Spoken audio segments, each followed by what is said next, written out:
Ini saya kalau dengar kata-kata Rifki ini, saya tuh kayak ketemu teman lama gitu, karena banyak teman saya yang namanya Rifki gitu ya. Ada Rifki Waduh. A, B, C, D, dan lain sebagainya. Baik, Bismillahirrahmanirrahim. Assalamualaikum warahmatullahi wabarakatuh. Waalaikumsalam. Waalaikumsalam warahmatullahi wabarakatuh. Alhamdulillah wa syukurillah salatu rasulullah ma ba'du. Alhamdulillah rabbil alamin. Ayah bunda, eh, biasanya jam segini saya sudah harus berbaring gitu ya, karena memang masih tahap pengobatan. Kebetulan saya memang terdiagnosa kanker sejak 1 tahun lebih yang lalu gitu ya. Jadi 5 bulan no sharing ke media sosial, 9 bulan nggak ketemu Zoom gitu. Kebayang nggak ketemu Zoom, nggak ikutan seminar apa segala macam gitu dalam 9 bulan. Jadi saya agak-agak gagap dengan Zoom gitu. Tapi Masya Allah, Tabarakallah, hari ini pertama kalinya saya ketemu saudara-saudara saya, teman-teman saya, 3 ribuan orang di sini gitu ya. Belum pernah rasanya gitu ya, dari seluruh Indonesia 3 ribuan, sedangkan saya paling 1.000-an lah, 1.000-an ya. Itu pun pemerintahan waktu itu.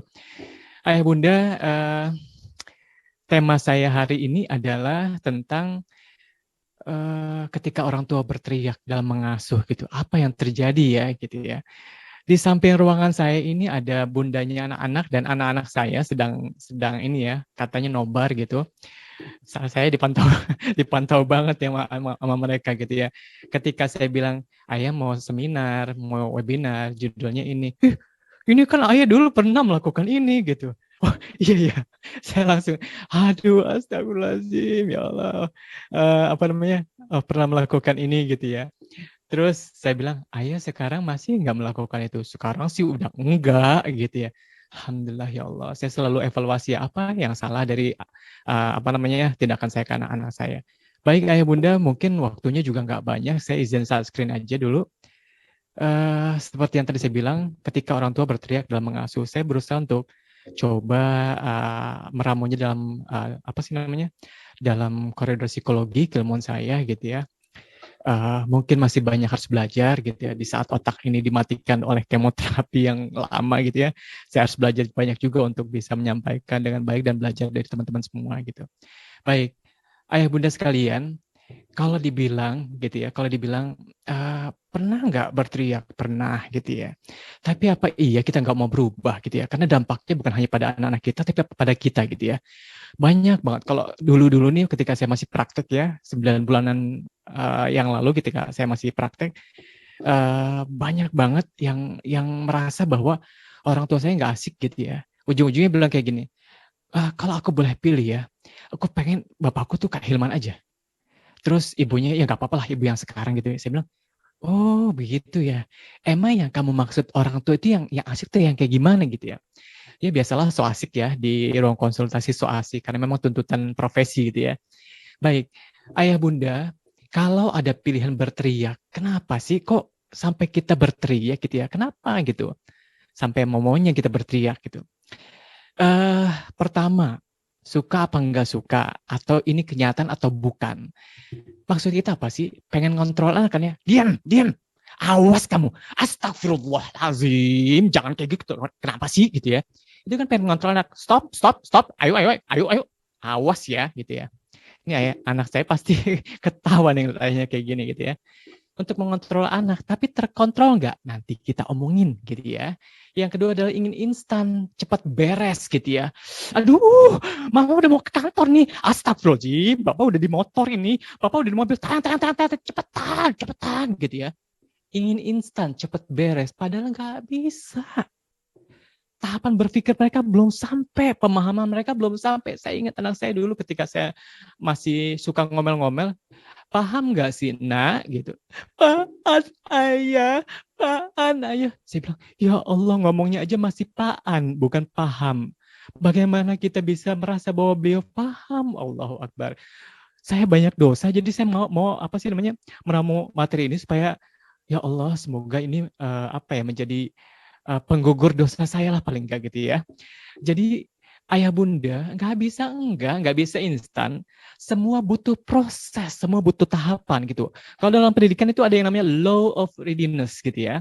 Nggak bisa lah kita dadak-dadakan gitu ya. Anak kaget-kagetan gitu ya. Kalau kaget-kagetan, nanti kita omongin apa yang terjadi tuh di otak anak dan emosinya bagaimana gitu ya. Jadi kalau misalnya kayak gini, mau bangunin anak supaya nggak teriak-teriak. Abil, bangun, Pak. bangun. Supaya nggak kayak gitu pagi-pagi kan nggak enak sama tetangga-tetangga. Itu paling ke malam-malam itu kita harus kayak gini, besok sayang, boleh kalau kita bangunnya pagi-pagi jam 4:30 karena subuhnya jam 4:30 sekarang. Semua ada persiapannya, ada prosesnya, law of readiness gitu ya. Capek, alasannya kenapa berteriak capek, burn out saya gitu ya. Ini yang saya alami ketika saya waktu itu masih tergabung di Yayasan Kita dan Bu Hati di bukan Jatibening, di Tebet gitu ya, di Tebet di Gudang Peluru gitu ya. Jadi saya jalan sekitar 1 kilometer itu udah langsung bisa ke stasiun Tebet. Capek karena ayah bunda yang penyuka komuter lain itu pasti tahu bahwa kalau jam-jam sore itu kita kayak didorong gitu ya sama apa sih satpam-satpamnya gitu untuk masuk supaya pintunya tuh ketutup gitu ya. Sama dengan saya berdiri sepanjang jalan stasiun Tebet sampai stasiun Kalideres gitu ya.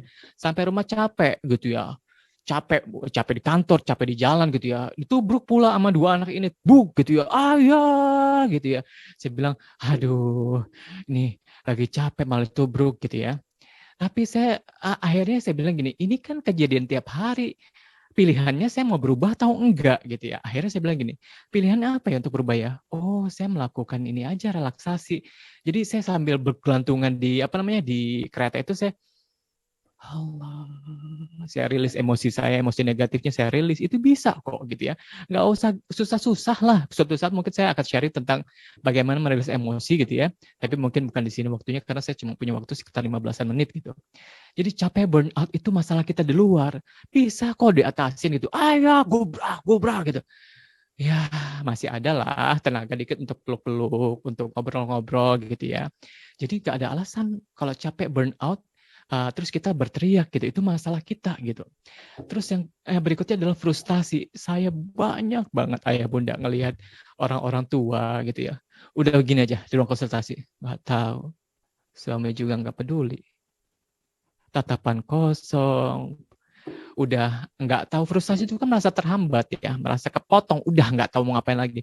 Kalau udah nggak mau saya pernah posting di apa ya di Facebook dan Instagram, saya bilang jangan sampai frustasi lah karena itu deket banget sama depresi gitu ya. Frustasi beda dengan depresi, tapi deket banget lah. Kalau orang udah merasa nggak mampu apa-apa sampai cuma keluar air mata gitu ya, ya Allah, jangan-jangan dipikirnya "Oh, mati aja." Banyak banget ibu-ibu yang apa mengadu, bapak-bapak juga sih ya, yang dari apalah beberapa daerah gitu ya. Mau mati aja rasanya nggak kuat saya. Imam itu harus semua ya, kata Ustadz Bendi. Imam itu, ya Allah, saya nggak kuat, Pak, saya nggak kuat gitu ya. Jadi janganlah sampai frustasi. Supaya nggak frustasi apa? Pikirkan, yuk kita pikirin alternatifnya apa lagi selain teriak. Oh, ini dulu datang dulu ke kamar. Oh, datang dulu datang ini gitu ya. Jadi banyak banyak hal yang mungkin kita bisa coba selama hidup masih ada. Nih orang bilang kanker stadium 4 itu udah apa ya gitu ya. Tapi saya bilang gini, saya mau coba banyak hal. Karena apa? Saya masih dikasih karunia dan sekarang agak enakan untuk bisa duduk walaupun pakai bantal gitu ya. Tapi saya mau coba, jangan sampai frustasi gitu ya. Karena itu dekat banget dengan depresi gitu ya. Nah, apa yang terjadi di kita kalau misalnya kita berteriak ayah bunda sekalian? Ayah bunda, jangan sampailah kita teriak-teriak terus, sekolah! Bukan sekolah ya. Bangun tidur, Allahu Akbar, Allah marah, mati hukum, neraka kamu. Gitu ya. Pagi-pagi udah kayak gitu. Terus, astagfirullahaladzim, Bapak buru-buru nih, Bapak buru-buru, ayo cepetan kalau dianterin. Gitu ya. Kan itu memicu kelenjar adrenal di otak kita untuk mengeluarkan adrenalin. Tambah lagi lah hormon stres, kortisol namanya, itu meningkat drastis gitu ya. Saat kita dalam kondisi tegang, teriak-teriak itu meningkat semua. Walhasil apa?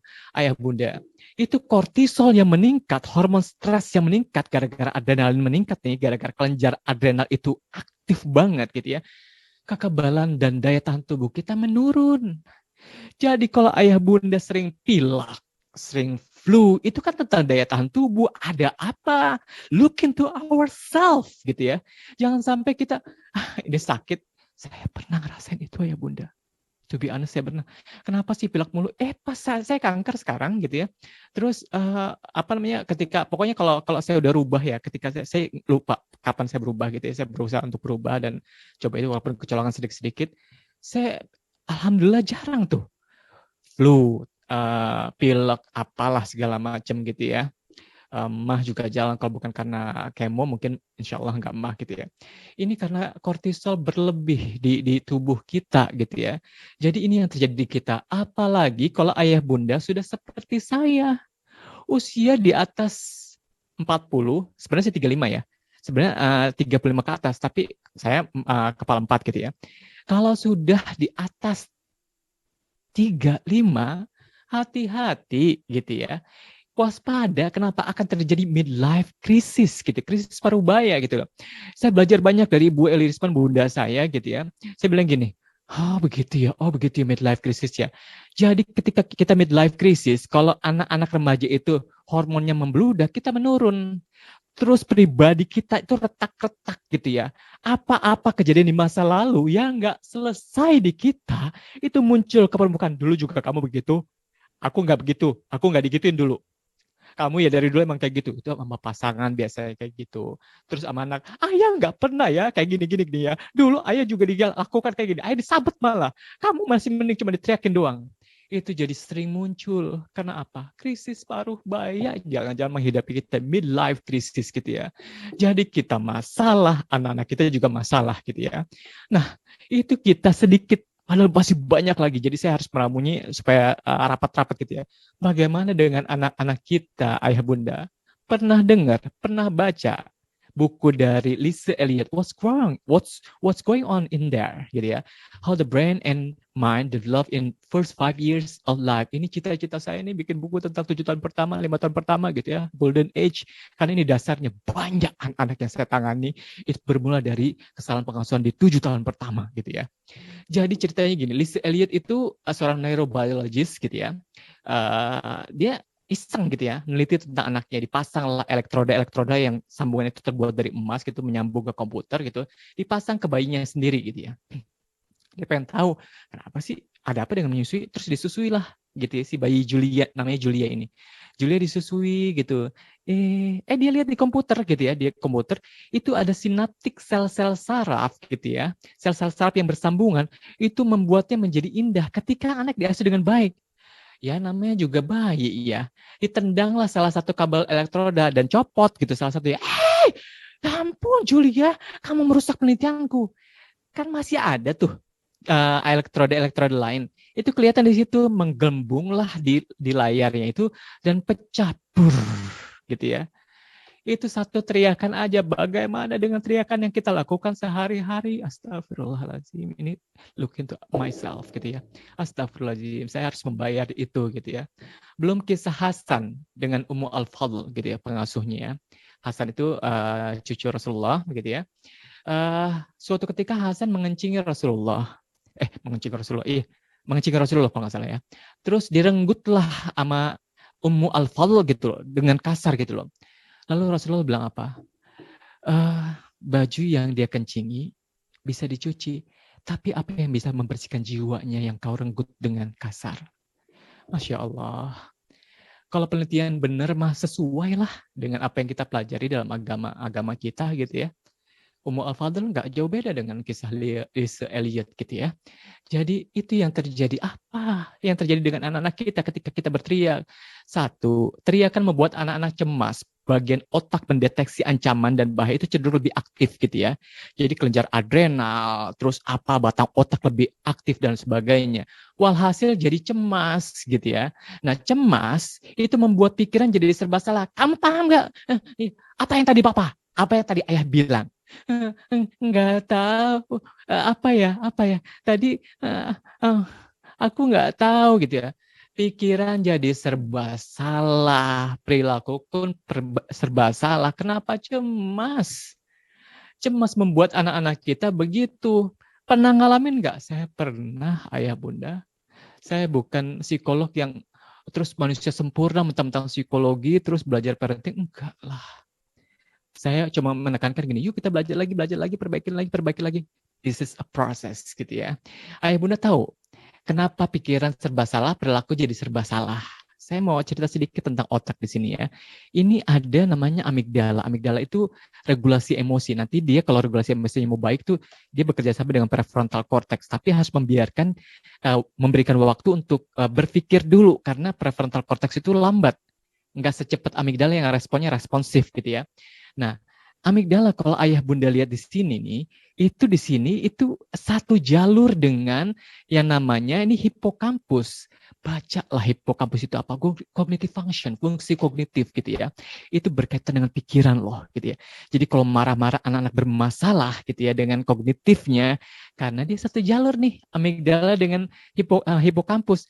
Terus di ujungnya nih, di ujung satu jalur ini itu ada yang namanya ganglia basal berkaitan dengan gerak gitu ya. Jadi kalau anak jadi serba salah, terus ngaco gerakannya, disuruh apa, belinya apa. Karena apa? Karena bermasalah semuanya gara-gara stres gitu ya. Jadi kalau ini nih ya, kan tadi ancaman, bahaya cenderung aktif ya, mendeteksi ancaman. Jadi kaget-kagetan gitu ya. Hah, apa? Hah, ya, gitu. Kalau ada anak kayak gitu, itu stres, itu cemas. Ada apa dengan anak-anak kita? Jangan sampai cemas berlebih, karena itu nggak bagus buat emosinya, nggak bagus buat kesehatannya gitu ya. Nah, ngomongin tentang luka jiwa, saya baru nemu ya tahun 1700-an apa berapa gitu ya, saya lupa nih. Jadi Jalaluddin Al-Rumi dia bilang kayak gini, dari setiap luka akan pancar cerita-cerita jiwa yang memusingkan gitu ya. Saya bilang, ya Allah, itu anak-anak yang terkena emotional pain gitu ya, luka jiwanya, luka emosinya, itu anak-anak yang berkembang menjadi anak bermasalah gitu ya. Macam-macam bermasalahnya gitu ya. Oke, adalah lobus parietal inferior. Lobus parietal inferior lobus parietal itu fungsinya adalah itu berkaitan dengan indera. Nah, si Andrew Malzoff ini bilang gitu ya dari University of Washington, UW gitu ya. Dia bilang otak itu meniru sejak awal kelahirannya dan itu luar biasa menyerapnya sangat banyak sekali gitu ya. Apa yang diserap? Teriakan-teriakan. Bagaimana kalau anak-anak kita meniru gitu ya? Jadi ayah bunda, dampak di otak itu kalau misalnya kita keras gitu ya, itu sama seperti mendapat kekerasan lainnya, itu bukan kata saya, ini penelitiannya ada gitu ya. Lalu riset dari Duke University gitu, bayi 12 bulan yang dipukul itu memiliki skor tes kognitif yang lebih rendah dari yang tidak dipukul. Beda dengan anak, maaf ya, Down syndrome kalau nggak salah ya, si siapa tadi yang fourth finger pianist gitu ya, fourth finger pianist, saya lupa gitu ya, Allah lagi lupakan sekarang. Itu skor IQ-nya di bawah 70, tapi dengan cinta Ibu Kapsun gitu ya, dia bilang saya membesarkannya dengan cinta, itu dengan 4 jari itu bisa memainkan Beethoven, Mozart dan sebagainya. Itu kan kecerdasan musikal gitu ya. Kok bisa? Cinta ayah bunda, cinta. Beda kan dengan yang dilakukan riset oleh Duke University kan ya. Lalu dari Tulane University, dari sekitar 2.500 orang yang diteliti, anak-anak usia 3 tahun yang sering dipukul akan cenderung menjadi lebih agresif pada usia 5 tahun. Kerasa apa enggak ayah bunda? Lalu anak memiliki kecenderungan untuk menyelesaikan masalah dengan memukul. Kalau dia dipukul ya, kalau dia pernah dipukul gitu. Nah, jika meniru ayah bunda, jika udah dikerasin nggak bisa, terus kita pukul, dan tadi kan ada lobus parietal inferior yang itu kayak neuron cermin ya, kayak cermin gitu, karena memang neuron cermin gitu. Jadi dia menggugu, meniru dan sebagainya gitu ya. Kalau anak sampai meniru mukul-mukulan sebelum usia 8 tahun dan itu dilakukan berulang-ulang berkali-kali, apa yang terjadi? Potensi menjadi kriminal di usia 24 tahun itu akan terjadi. Bukan kata saya, semua by risk gitu ya.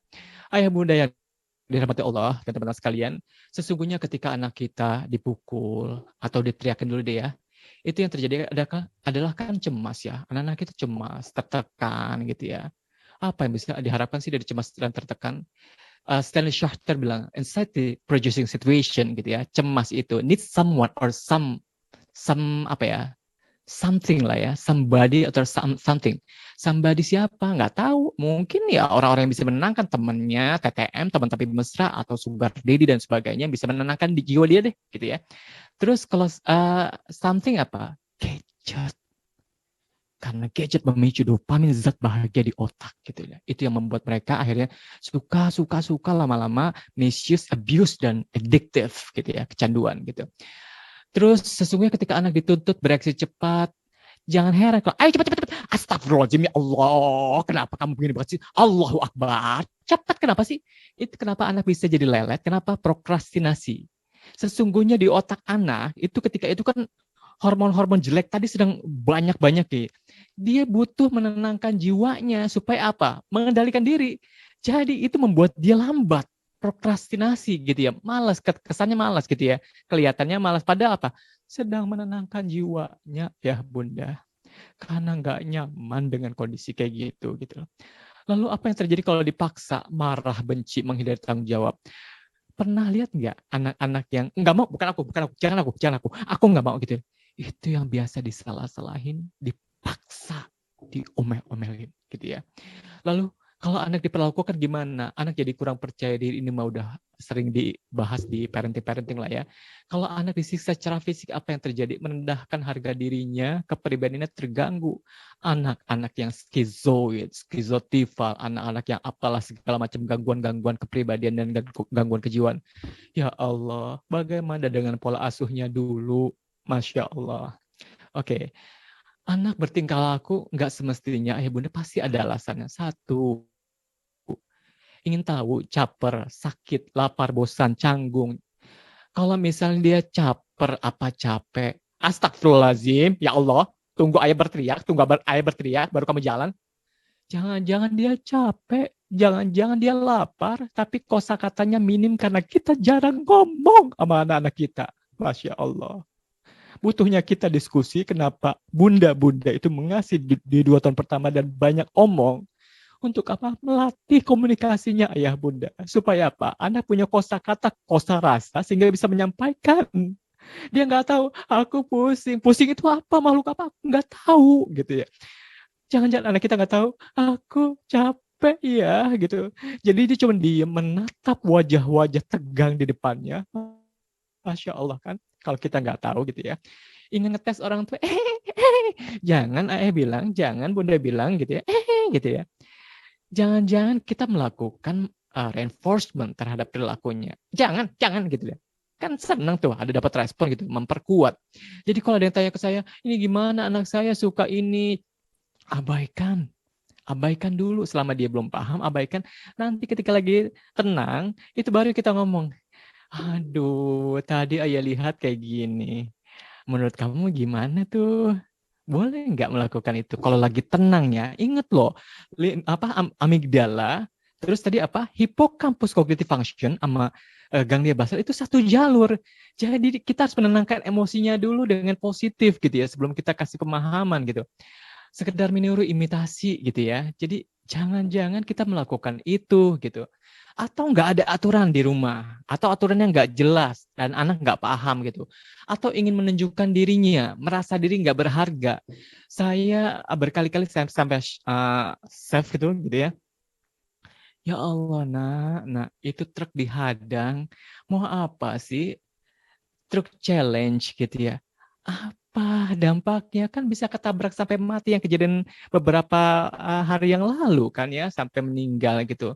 Ya truk lagi kenceng dihadang, diarahkan kayak kamehame gitu ya, kayak games gitu ya bisa berhenti gitu. Ya enggak lah gitu. Ada apa sih dengan dia? Merasa enggak berharga ayah bunda, pengen menunjukkan dirinya bahwa aku bisa loh, berani nih. Enggak tahu, enggak berpikir karena apa? By emotional gitu ya, berpikirnya dengan emosi gitu ya. Allahu Akbar. Banyak dosa-dosa kita ya Allah. Mungkin dosa saya juga.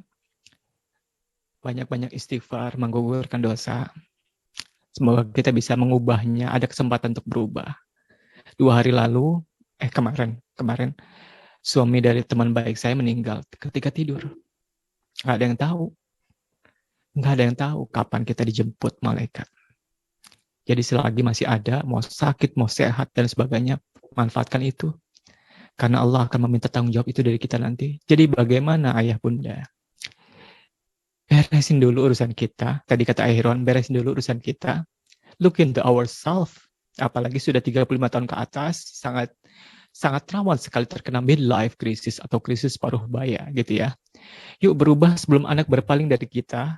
Di Quran surat Ali Imran ayat 159 Allah bilang, Fabima rahmatin minallahi linta lahu walau kunta fazzan ghalidhal qalb lan faddu min hawlik. Saya agak emosional di sini. Saya takut anak-anak saya berpaling dari saya. Lan faddu min hawlik.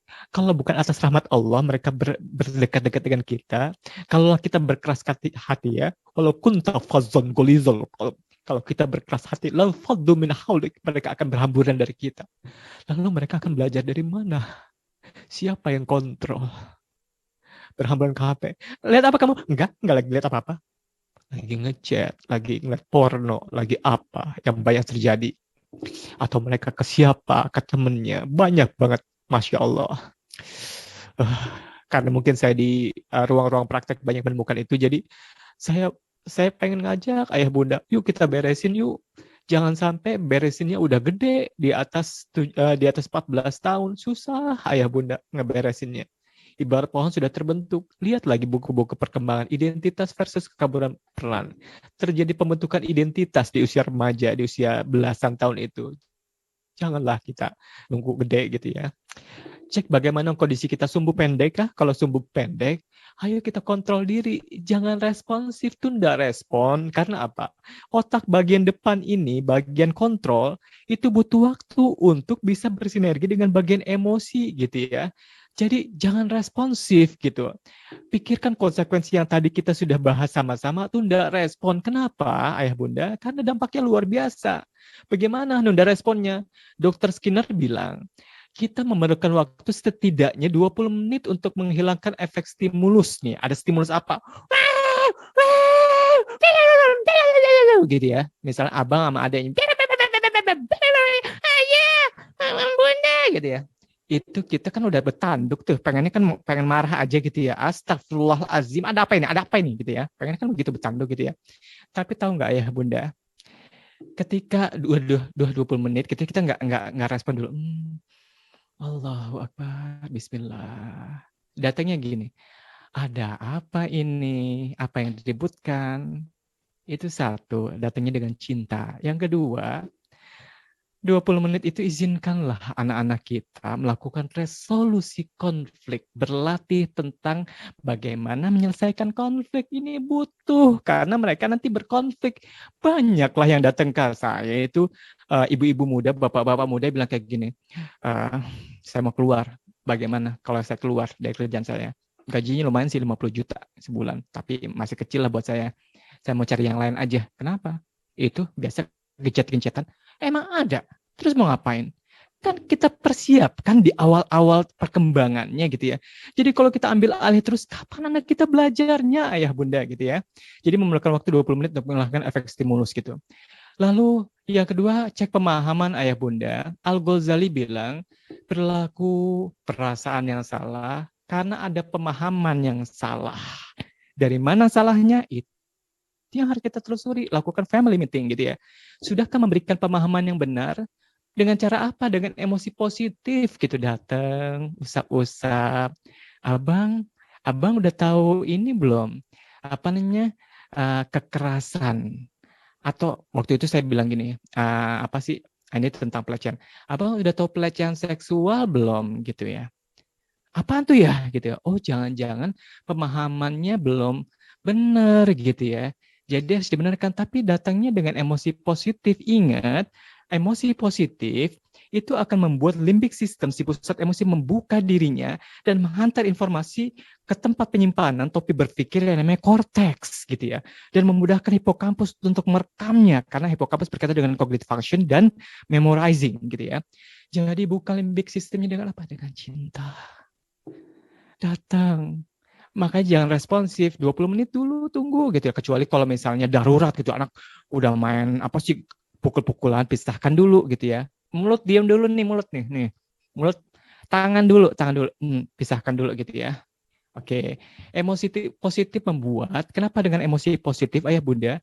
Emosi positif membuat hipokampus yang berkaitan dengan cognitive function, fungsi kognitif dan memorizing, menghafal, memori, itu menyala 10-30 menit merekam apa yang terjadi ketika dia mendapatkan cinta, emosi positif.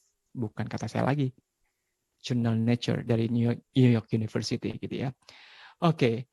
Yang ketiga, lakukan mungkin kalimat berpikir gitu ya. Kita tadi kan emosinya sudah positif tuh. Kalimat berpikir kayak gimana? Kalimat tanya gitu ya. Kenapa kita harus bertanya? Karena dengan bertanya kayak gini, ini Bu Eli banget nih ya. Nih Bu Eli ulang-ulang jadi saya hafal banget. Kenapa lo pakai baju warna hijau, pakai jilbab warna hitam? Kenapa ya? Kenapa ya? Jadi kalimat tanya itu memicu otak bagian korteks untuk berpikir. Jadi dilibatkan. Jadi tanya anak, nah ini jam berapa? Waktu untuk main gadget bukan gitu ya. Astagfirullahaladzim, ya Allah, jam segini masih main gadget. Allahu Akbar gitu ya. Itu Allahu Akbar. Semoga saya bisa taubat dari yang kayak gitu-gitu ya. Memicu kesadaran anak, kalimat berpikir gitu ya, kalimat tanya. Anak akan mematut dirinya, mengontrol diri bahkan ketika kita tidak di rumah. Karena apa? Kesadarannya terstimulasi ayah bunda. Tapi kalau kita kayak gini, astagfirullahaladzim. Ya Allah, awas kamu ya, awas ya. Ingat ini, mama nih, mata mama kalau ngelihat kayak gini lagi, awas ya. Kalau enggak gimana? Gitu ya. Jadi kita stimulasilah kesadaran anak-anak kita itu. Contoh, menurut kakak ngerebut mainan orang boleh nggak? Kata anak saya yang kedua, boleh gitu. Oke, ada apa ya kok boleh? Nggak apa-apa, terserah kakak, suka-suka orang dong. Kalau misalnya orang ngerebut mainan kakak, boleh. Enggak lah, aku omelin dia gitu. Oh gitu. Jadi sebenarnya kenapa kok direbut itu kakak sampai ngomel? Iya, nggak sopan itu. Harusnya kan izin dulu gitu ya. Oh, jadi itu yang harus dilakukan ya. Kakak mau nggak melakukan itu juga? Jadi semua serba kalimat tanya seperti Nabi Allah Ibrahim alaihissalam melakukan kalimat tanya, thinking skill kepada anaknya. Gitu ya, ayah bunda. Yang keempat adalah pesan saya, sampaikan pesan saya. Pesan saya tidak mengancam gitu ya. Uh, Kenapa harus menyampaikan pesan saya? Karena ini kebutuhan kita gitu ya, bukan keinginan anak gitu ya. Jadi kita pengen apa ya? Anak bangun pagi gitu ya. Ayah senang banget kalau abang bisa bangun tidur jam 5 pagi paling enggak bang. Jadi kita punya waktu untuk lebih banyak bersiap. Kan banyak ya yang harus kita kerjakan. Boleh nak? Iya. Malam-malam dilakukannya. Ingat law of readiness gitu ya. Kalau pesan kamu gini, kamu bisa nggak ya bangunnya tepat waktu? Soalnya lihat kamu lelet banget sih. Jadi bikin repot tahu nggak sih rumah? Allahu Akbar. Kamu ngerepotin ayah banget, itu pesan kamu. Seolah-olah anak itu apa? Dari ujung rambut sampai ujung kaki salah. Karena siapa? Significant others yang bilang kayak gitu ya. Nah, mari berubah sebelum terlambat. Kalau ada orang yang bilang, ngapain ikut-ikut parenting, baca-baca buku parenting, nggak berubah juga tuh, toh aku nggak berubah juga. Iya, emang ini nggak berubah. Ini cuma merubah mindset, menambah pemahaman kita, sehingga apa? Kita tahu mana yang benar. Jadi kalau misalnya ada orang yang mau berubah, itu karena apa? Karena dia ulang-ulang punya kemauan keras untuk berubah gitu ya, dan diulang-ulang latihan gitu ya, berlatih. Lalu terjadilah proses sinaptik di otak. Sinaptik kayak gini ayah bunda. Ini misalnya sel satu, ini dengan sel satu nih, terus begini nih, nyambung gitu ya. Terus lama-lama sinaptiknya itu termielinisasi, tebel gitu ya. Ini yang membuat respon otomatis di anak-anak kita dan di kita gitu ya. Jadi lakukan latihan, nggak bisa nggak latihan. Saya butuh waktu banyak untuk berlatih ini supaya berubah gitu ya. Ingat, banyak hal bermula dari komunikasi. Allah bilang dalam Qurannya surat An-Nisa ayat 9, wal yakhshalladzina law taraku min khalfihim dzurriyyatan dha'afa, takutlah kamu meninggal anak-anakmu dalam keadaan lemah. Khafu alaihim, khawatir, takut ya Allah gitu ya. Potongan terakhir ada kalimat yang luar biasa buat saya, menghentak saya. Falyattaqullaha. Cek takwa kita kepada Allah. Cek apakah kita sudah memahamkan anak kita sehingga anak-anak kita beriman, bertauhid kepada Allah. Wal yaqulu qaulan sadida, dan berkata-katalah yang baik dan benar dengan cara yang benar gitu ya. Semua bermula dari kata-kata. selain takwa gitu ya. Allah yang bilang. Ada lagi ayat lain juga sama. Ya ayyuhalladzina amanu taqullaha wa qulu qawlan sadida yuslih lakum a'malakum wa yaghfir lakum dzunubakum gitu ya. Allah akan selesaikan urusan-urusan itu dengan takwa dan kata-kata yang baik dan benar, dengan cara yang benar gitu ya. Jadi banyak banget lah masalah-masalah. Ini saya pengen banget cerita kayak gini ya, banyak banget gitu ya. Ada masalah satu aja ya, masalah seksualitas yang menyimpang gitu. Ada anak ganteng banget gitu, kayak artis gitu, putih, bersih, glowing gitu ya. Terus dia bilang gini, aku gay. Saya lakukan lepas age regression. Ternyata apa? Dulu digini nih. Ih, kamu bibir kamu merah banget. Ih, kayak cewek gitu ya. Ih, lentik banget bulu matanya kalau lagi nari-nari bagus banget. Mulai deh kamu. Kayak mama aja waktu muda. Kayak mama gitu. Jadi dialah berkembang menjadi bottom gitu ya. Homoseks atau gay yang jadi perempuannya gitu ya. Terus apa sih namanya? Dia bilang gini, aku butuh orang yang lindungin aku gitu. Ayah kan lindungin, ayah sibuk gitu ya. Bermula dari apa? Salah ngomong banyak banget ya, bukan hanya teriak, kontennya dan sebagainya gitu ya. Jadi marilah kita perbaiki komunikasi sebelum semuanya semakin berat. Masya Allah, tabarakallah. Semoga kita bukan orang-orang yang berat, membawa banyak hal yang harus kita pertanggungjawabkan di depan Allah kita di yaumil mahsyar nanti, yaumil hisab. Nauzubillah. Semoga ayah bunda sehat selalu, Allah berikan keberkahan dan keselamatan untuk keluarganya. Mari kita lakukan yang terbaik untuk kita dan keluarga kita. Karena Allah bilang, khususnya buat para ayah, ku anfusakum, jaga dirimu, wa ahlikum naro, gitu ya. Dan keluargamu, kita para ayah. Allah jadikan imam dan banyak tugas. Terima dulu aja. Bisa nggak? Bisa. Karena Allah sudah ukur semuanya. Wallahu a'lam bishawab. Semoga yang ini bisa menjadikan ladang amal buat kita untuk berubah juga. Assalamualaikum warahmatullahi wabarakatuh.